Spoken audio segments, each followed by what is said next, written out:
नमस्कार, आदाब, मैं शहर यासिर। स्वागत है आप सभी का सियासत टीवी के साउथ इंडिया एक्सप्रेस में। अब देखते हैं मुख्य समाचार।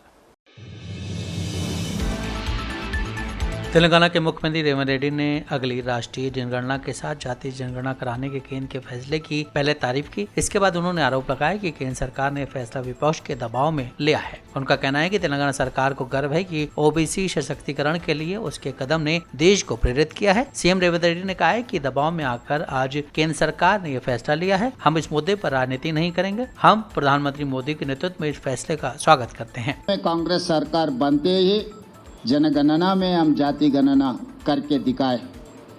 उसके बाद हम लोग ने इस विधानसभा में हम लोग मांग किए, रेजोल्यूशन पास किए केंद्र सरकार को आने वाले जनगणना में जाति गणना करो। नहीं किए तो इस देश आपको भारतीय जनता पार्टी को माफ़ी करने वाले नहीं है। इसीलिए हम लोग सब मिलके संसद से लेकर सड़क से लेकर संसद तक हम आवाज़ उठाए, दिल्ली गए, जंतर मंतर में हमारे आवाज़ सुनाए। इस बार जनगणना में जाति गणना करना ही पड़ेगा मोदी जी, नहीं तो फिर आप मैदान में नहीं आओगे आने वाले चुनाव में। ये मांगता देश भर जितने भी पॉलिटिकल पार्टीज थे उस दिन, आप लोग गवाह है। सब भारतीय जनता पार्टी एनडीए के लोग के अलावा बाकी के सब लोग आके जंतर मंतर में हमें मदद दिए। जो तेलंगाना राज्य सरकार ने जो कदम उठाया, सब लोग हमारे मदद किए, हम हमारे लोगों को तारीफ किए। इसीलिए केंद्रीय गृह राज्य मंत्री पंडित संजय कुमार ने कहा है कि जनगणना के साथ साथ जातीय जनगणना कराने का केंद्र सरकार का फैसला ऐतिहासिक है। उन्होंने इस साहसिक कदम के लिए देश के प्रधानमंत्री नरेंद्र मोदी के नेतृत्व वाली केंद्र सरकार का आभार व्यक्त किया है। उन्होंने कहा है कि इस फैसले से देश के लोगों को बहुत फायदा होगा। वैज्ञानिक तरीके से की गई जनगणना से जाति के आधार पर जनसंख्या वितरण का सटीक पता चलेगा। इससे किसी भी जाति विशेष पर नकारात्मक प्रभाव डालने वाले आरक्षण का निष्कर्ष क्रियान्वयन हो सकेगा। उन्होंने विपक्षी दलों की आलोचना करते हुए दावा किया कि मोदी सरकार के फैसले को कांग्रेस पार्टी की जीत के रूप में गलत तरीके से पेश किया गया है। बंडी ने बताया कि राष्ट्रीय कांग्रेस पार्टी ने ऐतिहासिक रूप से जातीय जनगणना का विरोध किया है। उन्होंने कहा है कि आजादी के बाद से कांग्रेस ने कभी भी देशव्यापी जातीय जनगणना नहीं करवाई और पिछली जनगणनाओं में जातियों को शामिल नहीं किया गया। 2010 में जब विभिन्न राजनीतिक दलों ने जातीय जनगणना की मांग की थी तो तत्कालीन प्रधानमंत्री मनमोहन सिंह के नेतृत्व वाली कांग्रेस सरकार ने इस मुद्दे को संबोधित करने के लिए मंत्रियों का एक समूह नियुक्त किया था। हालांकि उन्होंने व्यापक जातीय जनगणना के बजाय सिर्फ सर्वे का विकल्प चुना, जिसे वैज्ञानिक तरीके से नहीं किया गया था। हैदराबाद से सांसद और एमआईएम चीफ असदुद्दीन ओवैसी ने जातीय जनगणना को राष्ट्रीय जनगणना में शामिल किए जाने पर कहा है कि जातीय जनगणना होनी चाहिए ताकि ये पता लगाया जा सके कि किस जाति के लोग विकसित हैं या किस जाति के लोग विकसित नहीं हैं। ओवैसी ने कहा है कि सकारात्मक कार्रवाई और इस देश में अन्याय के लिए ये बहुत जरूरी है। 27% पर ही ओबीसी आरक्षण रोक दिया गया है जो अपर्याप्त है। अब हम भाजपा से जानना चाहते हैं कि जातीय आधारित जनगणना की शुरुआत कब तक होगी। क्या 2029 के लोकसभा चुनाव से पहले ये रिपोर्ट आ जाएगी या नहीं? कास्ट सेंसस हो ताकि ये मालूम हो सके कि कौन सी कास्ट डेवलप हुई है, कौन सी कास्ट अंडर डेवलप है। और दूसरा ये है कि फॉरवर्ड कास्ट में कितने वो लोग डेवलप हुए, कितने उसमें डेवलप नहीं हुए हैं। ये बहुत ज़रूरी है एफर्मेटिव एक्शन के लिए और इस देश में इंसाफ करने के लिए, क्योंकि सिर्फ 27% पे आप ओबीसी का रिजर्वेशन रोक दिए हैं, ये नाकाफ़ी है। और कास्ट सेंसस ही इस चीज़ को साबित करेगा कि बैकवर्ड कास्ट इस देश में कितने पीछे हैं, कितना उनसे नाइंसाफ़ी हुई है। तो हम बीजेपी से डिमांड करते हैं कि आप बार बार ये बोलते कि आप क्या बोले, विकसित भारत बोलते, जनधन बोले, फिर आप 370 निकाल दिए, ये सब चीज़ें आप बातें करें, मगर कास्ट सेंसस के ऊपर हमेशा आप पीछे हटते थे। और जब कास्ट सेंसस का डिमांड शुरू हुआ तो खुद प्राइम मिनिस्टर और बीजेपी के बड़े बड़े लीडर्स बोले कि बटेंगे तो कटेंगे।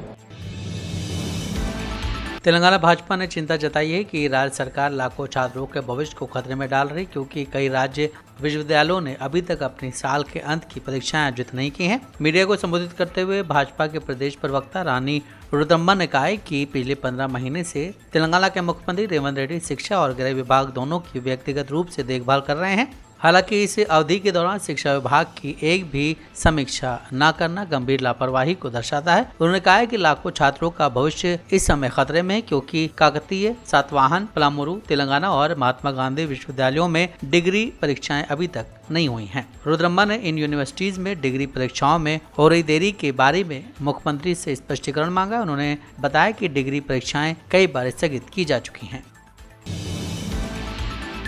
तेलंगाना के मुख्यमंत्री रेवंत रेड्डी ने बीआरएस अध्यक्ष और तेलंगाना के पूर्व मुख्यमंत्री के चंद्रशेखर राव पर निशाना साधा। उन्होंने केसीआर पर निशाना साधते हुए सवाल उठाया कि सरकार से वेतन और अन्य सुविधाएं लेने के बावजूद वो विपक्ष के नेता के रूप में अपनी जिम्मेदारियां क्यों नहीं निभा रहे हैं। रेवंत रेड्डी ने कार्यक्रम में कहा कि आपने विपक्ष के नेता का दर्जा क्यों लिया जब आप विधानसभा सत्र में हिस्सा नहीं लेते। रेड्डी ने कहा कि पिछले 16 महीने में उन्होंने विधानसभा सत्र में भाग क्यों नहीं लिया या अपने घर से बाहर क्यों नहीं निकले। केसीआर पर हमला बोलते हुए मुख्यमंत्री ने कहा कि आपको 65 लाख रुपए वेतन, सरकारी बंगला, कार और तमाम सुविधाएं मिली हैं। मुख्य विपक्षी नेता और पूर्व मुख्यमंत्री के तौर पर आपको पुलिस सुरक्षा भी मुहैया कराई गई है। तेलंगाना के 4 करोड़ लोग पूछ रहे हैं कि आप सभी सुविधाओं का आनंद देने के बावजूद विपक्ष के नेता की भूमिका निभाए बिना अपने फार्म हाउस में क्यों सो रहे हैं। मुख्यमंत्री ने आगे कहा कि क्या केसीआर पर लोगों को जवाब देने की जिम्मेदारी नहीं है। रेवंत ने केसीआर पर यह हमला 3 दिन पहले बीआरएस की एक जनसभा में की गई उनकी तीखी आलोचना के बाद किया है। उस जनसभा में केसीआर ने दावा किया है कि दिसंबर 2023 में सत्ता में आने के बाद कांग्रेस सरकार हर मोर्चे पर नाकाम रही है।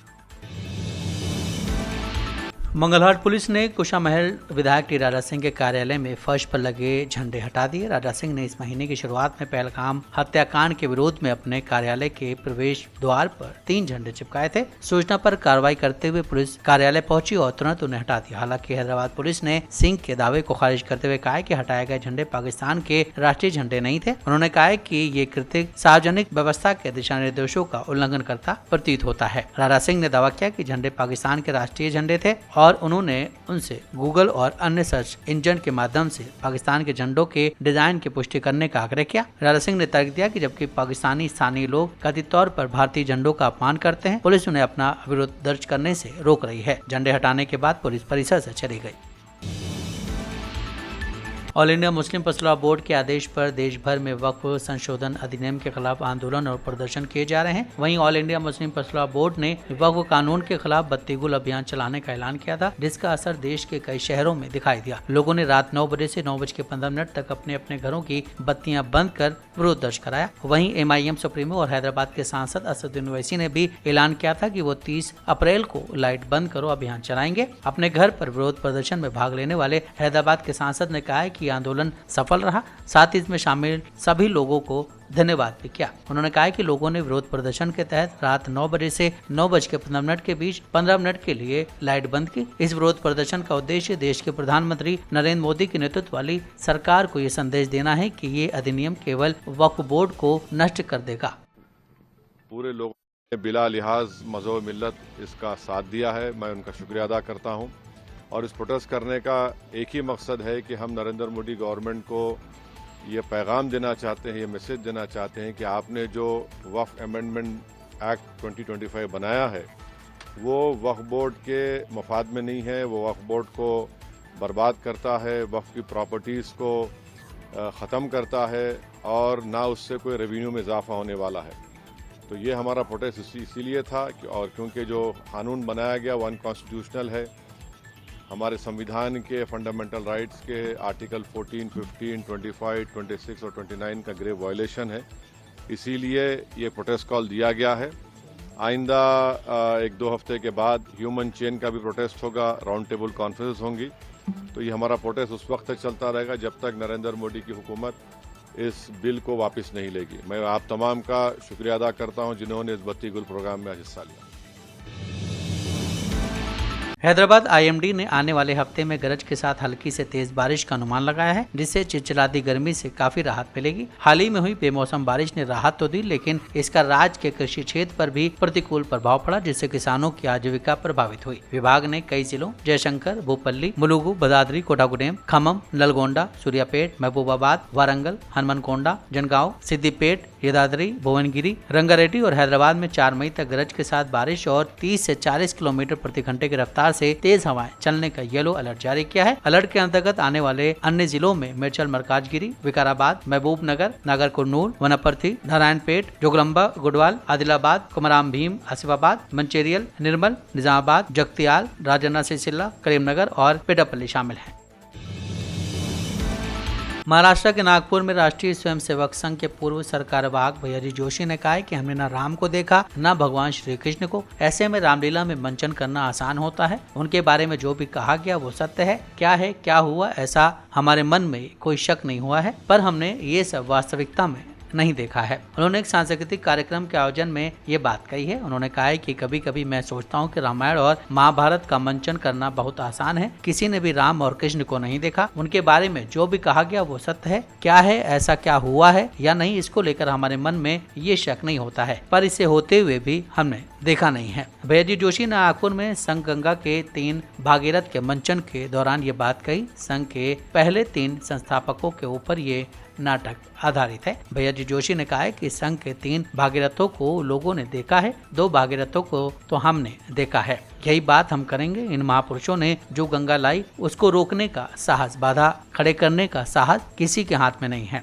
इसका अनुभव हम लोग ले रहे हैं। ये प्रवाह एक जड़ रूप लेकर खड़ा है। गंगा का हम दर्शन भी करते हैं। गंगा कभी अशुद्ध नहीं होती है, गंदगी आती नहीं, ऐसा नहीं है। सब प्रकार की गंदगियों को लेकर इस प्रवाह को शुद्ध रखने की शक्ति माँ गंगा में है। मोदी सरकार ने सीसीपीए की बैठक में देश में जातीय जनगणना कराने का फैसला लिया है। इस पर कांग्रेस अध्यक्ष मल्लिकार्जुन खड़गे ने कहा है कि 2 साल पहले मैंने आम जनगणना के साथ जातीय जनगणना कराने के लिए केंद्र को पत्र लिखा था। उस समय वो सहमत नहीं हुए। अब कैबिनेट ने आम जनगणना के साथ जातीय जनगणना कराने का फैसला लिया है। खड़गे ने कहा है कि हम पूरा सहयोग करेंगे, लेकिन उन्हें जवाहरलाल नेहरू या इस पर या उस पर अनावश्यक टिप्पणी नहीं करनी चाहिए। जनसंघ और आरएसएस जन्म से ही आरक्षण के खिलाफ हैं। अगर आरक्षण के खिलाफ ऐसे लोग कहते हैं कांग्रेस इसके खिलाफ है, तो क्या मैं 2 साल पहले पत्र लिखता? इसलिए वो फिर से लोगों के मन में भ्रम पैदा कर सकते हैं। राजनीतिक उद्देश्य के लिए वो हमेशा ऐसी बातें करते हैं, लेकिन उन्होंने जो भी फैसला लिया है उसे पूरा किया जाना चाहिए। जातीय जनगणना पर कांग्रेस अध्यक्ष मल्लिकार्जुन खड़गे ने कहा है कि मुझे नहीं लगता कि बिहार चुनाव नजदीक होने की वजह से ऐसा किया गया है। आखिरकार देश जरूरी है और लोग महत्वपूर्ण हैं। आरएसएस हमेशा जातीय जनगणना के खिलाफ रहा है, इसलिए उन्हें अपनी तरफ से दिए गए आरक्षण के बारे में बात करने का कोई अधिकार नहीं है। सभी विपक्षी दलों ने जातीय जनगणना की मांग की थी। राहुल गांधी ने जातीय जनगणना की मांग का नेतृत्व किया और आज हमने इसे हासिल किया है। हम खुश हैं। साउथ इंडिया एक्सप्रेस में बस इतना ही। मुझे दें इजाजत। आप बने रहें सियासत टीवी के साथ।